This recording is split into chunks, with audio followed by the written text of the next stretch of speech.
So this 2023 Peterbilt 389 came to us from a new customer. He's actually working with Arthur next door, Platinum Polishing. Does a lot of great polishing. Truck doesn't look really dirty, but you've seen the before shots that I want to show you quickly. You can zoom in and look at this. You see this? This isn't road grime. This is dust residue from coming over from the polish shop next door. You can really see it eminent on the top of the hood and the top of the sleeper. But have a look at what has been done, guys. You can see the polishing shop is cleaned up the steps, they're polished. The air cleaner is polished. It looks like the mirrors, the back of the mirrors are polished. The visor is polished. The exhaust stack is not done, that's just chrome. The tanks are wrapped, so it looks like the boys just did the straps and the end caps on the tanks. Looks really sharp. And the wheels we don't have to worry about. The wheels are Black Label Alcoas, they're Durabright, so no polishing or treatment there. So we're just gonna give them a clean up. We're gonna use the stars and stripes today.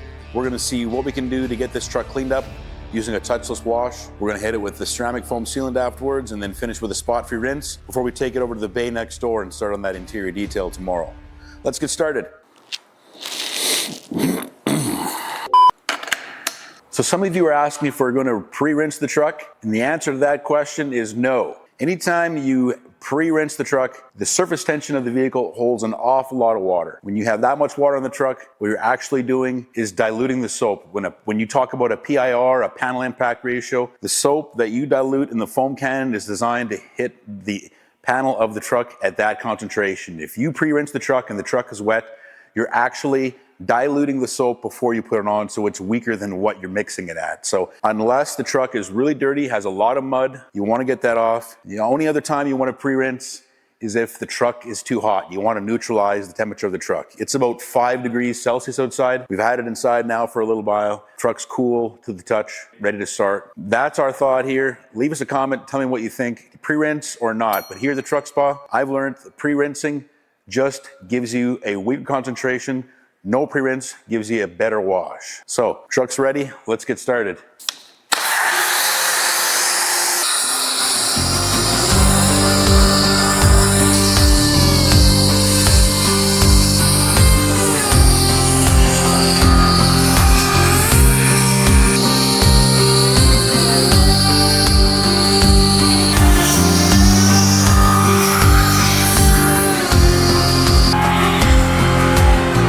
So being in the controlled environment inside here that we are, we can afford to give it a little time to dry. One of the things I always like to talk to customers about, first thing I ask them is what kind of wash environment you're working in, susceptible to the sunlight, to the heat. You don't have as much dwell time, but what's happening now is we're in a controlled environment, we're inside, it's cool, it's damp, the humidity is high.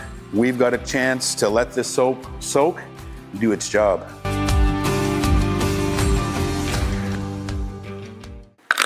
Okay, that's about 3 minutes on the dial. Let's put the stripes on, get that two-step put on.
Da-dun-dun-dun-dun.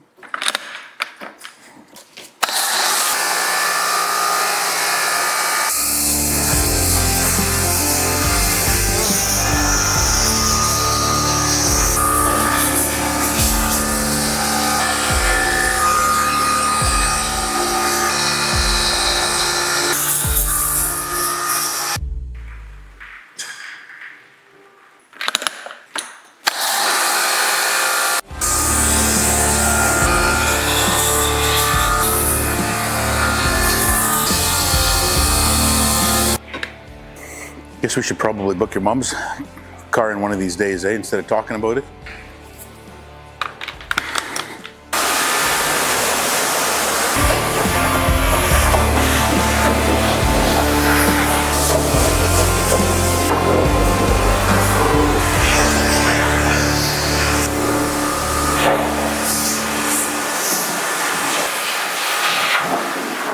Have a look at this, check this out, it's pretty cool. Looks like an old fender mounting bracket that buddy put on his leaf spring hanger. I had something like that when I was driving myself. I hated the look. I had the gap between the fenders and the bunk, and I hated the look of cleaning it up. Hated the look of messing it up with holes with one of the mini step ladders there. Always trying to find ways to keep the look of the truck clean, but yet still be functionable. So I'm betting that's what this guy did. He's put an old fender mount, put some grip tape on there, made himself a little step. Pretty cool.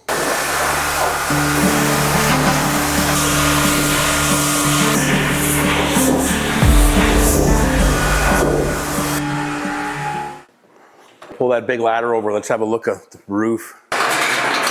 Now, I know 99% of you don't have the opportunity or have a ladder like this to get up on the roof. I'm going to say I don't condone using a step ladder. Make sure never to start with a step ladder and with a brush. It's can be really awkward if you got a ladder high enough. Since I've got this ladder, I love to take the opportunity to not only look, but clean up there as well. And if it means using the mid on the stick, the roof gets neglected so much it never gets cleaned properly. So we love cleaning the roofs on the truck spa here. It's part of a standard wash. So here we are, let's go up and have a look. Well, it's not too bad. You can see some grime. There's still some soap residual sitting up here. I think what I might do is just grab some heavy duty with the pump sprayer, give it a shot. And you can see down in the back side of the cab there, and there's still just some dirt and stuff piled up, but let's give it a shot. I might not have to brush it. I'm just gonna give it a shot with some heavy duty, and then we're gonna blast it off and clean it up.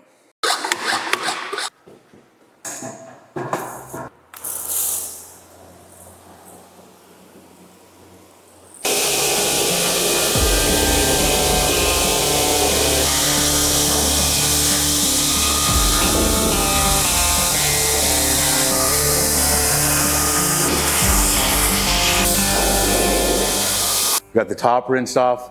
There's a lot of grime up there. We put a lot of degreaser up there to soak it really well, blasted it off clean. So where did it go? Down on the sides and on the back. So we're gonna do a quick rip around one more time to clean up the panels where the roof dirt came down, and then we're gonna get started with the snake oil.